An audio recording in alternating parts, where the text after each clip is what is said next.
Have WB Games learned anything over the past decade? Anything at all? Let me set the stage for you, right? In the past 10 years, outside of NetherRealm's games, they have released 4 games on console. 2 of which have been live services. 1, Multiversus, came out initially, got a pretty good reception, people enjoyed it, but it needed some improvements. They took it offline and brought it back a year later in a worse state. Now it's gone, kaput, delisted, end of. 2, Gotham Knights, a game that got a pretty lukewarm reception. It was alright in aspects, but it very much lives in the shadow of the Batman Arkham games, and it felt like it was originally intended to be a live service, but they pulled it back towards the last minute. So yeah, it was okay. 3, Suicide Squad Kill the Justice League. A disaster on all fronts when you think about 9 years since Batman Arkham Knight. To release like that, it bombed on all fronts. It was a waste of the talent of Rocksteady, another live service push, and failed. And the 4th one being Hogwarts Legacy, a single-player RPG set within the Harry Potter universe and an absolute blockbuster of a success. Now, that has its own factors as to why it blew up in the way it did, in that people have been craving an RPG in that world for so long, and it finally provided that experience, and it is that kind of one-off in that sense, but that doesn't take away that that was a very good video game that sold well. I say all of that on the basis that WB Games Montreal are looking for an executive producer for a live service game. I don't enjoy bashing on things for the sake of it, but I just cannot fathom this news after everything that has just happened in the past decade with all of the failures, all of the mistakes, and I look at this job post in WB Games Montreal and I just think, why? And it's not like I've had nothing but bad news on the games front over the past year and a half anyway.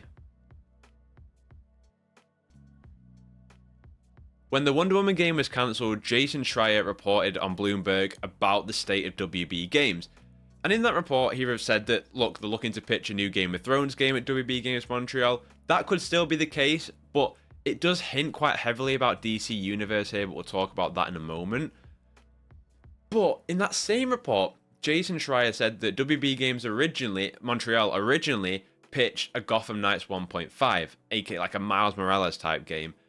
And I just don't understand how you make all these big bets that have failed over the past decade.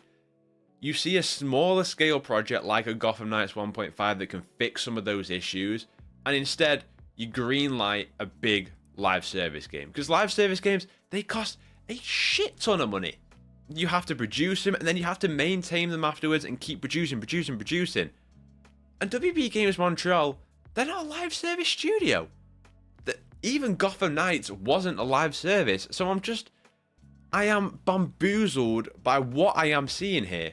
Let me read out the job description so we can talk a little bit more about it. And it says, and I quote, "As an executive producer, you will lead the development of a high-quality AAA game based on one of the iconic IPs from the vast Warner Bros. And DC Comics catalog. You will foster a culture of collaboration, accountability, and excellence, ensuring that the game not only meets its goals, but also pushes the boundaries of what's possible within the WB and DC universe. And part of the goals that are here are, quote, build and maintain a healthy, scalable production environment that supports long-term success, oversee post-launch content and live service strategy, ensuring ongoing player engagement, passion for gaming and a deep appreciation for the WB and DC Comics universes," end quote. First of all, I don't want to counteract myself because I've been on record plenty of times in that a live service superhero game done correctly is a pipe dream for me. I would love something to just endlessly replay, and I think a live service approach could be the coolest thing when it comes to telling little comic book storylines in a superhero game. And I've said that. But nothing in the past decade from WB Games has convinced me that they are up to the task of successfully producing a live service game that can hit that benchmark. As I've said, I think it could be really cool, but there is nothing, zero, zilch evidence from WB Games that they have the juice and the production know-how to put one of these games up. If Marvel Games had came out and said this, I'd have more confidence because they're all about putting the right IP with the right studio. And sure, they've had the failures. You know, I enjoy Avengers, but I recognize just how flawed that game is. So WB Games, they can't even put any kind of superhero game out of success outside of Batman Arkham Shadow that was phenomenal. And that's not WB Games, that's Camouflage's work. How do you go through the past decade, see all these mistakes that you've made and go, ha ha ha, I got it. Let's make another live service game. Hey! No! It's so annoying. And again, you're just immediately concerned about the people at the studio. Live service games ain't cheap, and yet WB Games can't even get a monolith Wonder Woman game to work. How are we expecting a live service DC game?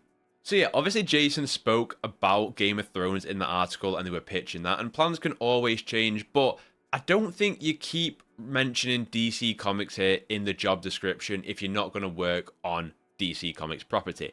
I do want to talk a little bit about what this game could be, because yes, I am so cautious. I struggle to get excited, but at the heart of it, I'm still just a DC fan, and as a result, I want to speculate on what kind of project this could be. I always thought that after Gotham Knights, the next logical step for WB Games Montreal would be a Teen Titans game. You think about kind of the developed Nightwing or Robin, whichever one you want to put in there, and you think about the kind of dynamics of that. I think Teen Titans actually fits the combat model of what was in Gotham Knights a lot more than the Bat Family did in terms of the abilities. And I think you add Beast Boy, Cyborg into that, Starfire. I think there could be really cool stuff in there.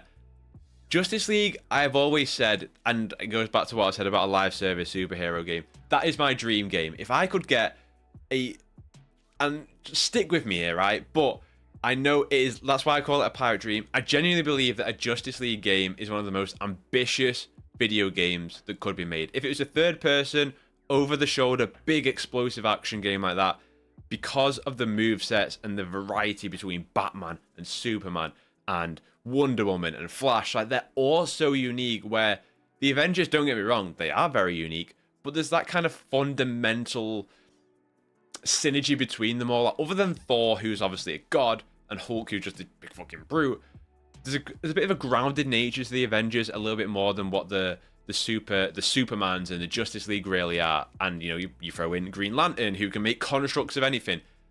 It can work 100%, and you could probably go for a similar model as to what they did with Avengers, but I do believe that a Justice League is one of the most ambitious games you could make.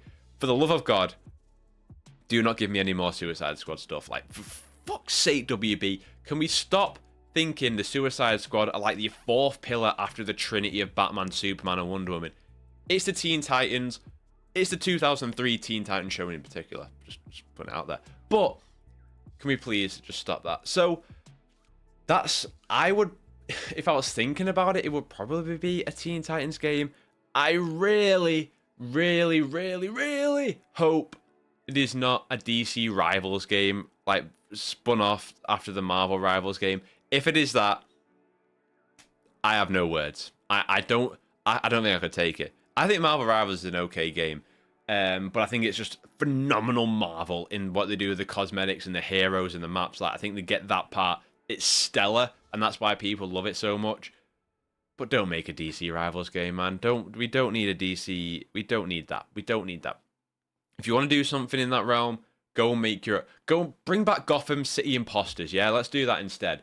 But no, and this is where just like the mind boggles. How are you not thinking? All right, let's get our teams working on some premium single-player DC video games that elicit what we want. All right, Rocksteady are obviously working on Batman by the looks of things. WB Montreal, who do you want to work on? Who you know, they were potentially working on The Flash, and then the movie happened, and then they were put off by the... Never mind, I can't get into that again or I'll get angry. And Arkham Origins is fantastic, by the way, and sure, it was kind of built a little bit on the bones of what Rocksteady did. That doesn't make it any less of an experience. How are you not looking at your IP and going, all right, you know what, I'd quite like a Cyborg game. We want to have an ongoing DC game. Let's license that out. Let's get somebody else on that. Where's the thinking going here? Like, WB Games Montreal aren't a live service game. They're not a studio. They're not a studio that's ever worked upon them. So how do you then go, well, we're going to go from Gotham Knights to that? And it's even the elements in Gotham Knights that were meant to be repeatable, like, they weren't that interesting. I really hope that over the next few years we see WB Games take a Marvel Games approach, and we see all these licenses just going out to studios, and we get a variety of projects, by the way. I've said for a while now, one of my biggest disappointments with the current state of superhero games is how big and grandiose every project feels, other than Marvel Cosmic Invasion as an example. How is nobody at WB thinking about developing a Wonder Woman Hades-like game? How is we not looking at Dispatch and going, that is a genius idea. Let's make a smaller scale game developed around managing the Justice League from the Watchtower. We need more smaller scale superhero experiences that can go alongside your big blockbuster AAA ones. And then you've got different kinds of revenue sources, but I don't, and I know that I am very much backseat CEOing, head of WB Games in, financing, whatever here, but like I'd actually really love to have this more explained to me, because I try and understand as much as the games industry as I can from the outside without that kind of talk, and it just feels like it makes zero sense to me, like in terms of why you're always chasing the big, because you're always, and AAA games is getting more expensive now, so I just feel like WB Games are missing something there, where they're doing things right on the movie side of front. We can't prove it yet, but when you think about like these smaller scale projects like Clayface is going to be, and you don't need to gross 500 million in the box office to make it a success, why are we not applying that same logic to games? And there's obviously reasons. I'd like to understand those reasons. But at the end of the day, I guess they just saw how well it worked for BioWare and Crystal Dynamics and their own studio Rocksteady in making these prestige single player studios work on a live service game and go, oh, yeah, let's do it again. And look, I know this comes across as very much a ranty kind of video, and the truth is, I would much rather be sat here looking at a trailer for a Green Lantern game and reacting to it, or looking at a trailer for a Teen Titans game and reacting to it. And by the way, if this is the case, I bloody hope that this game is a massive success. As I said, would love a live service superhero game to work. Alright? I've said it, and I mean it, and people scoff at the idea of live service, but people don't scoff at the idea of live service done correctly. So, it's one of those things that you really hope for the people at the studio that are working on it. You hope from us, the fans, that it turns out to be great.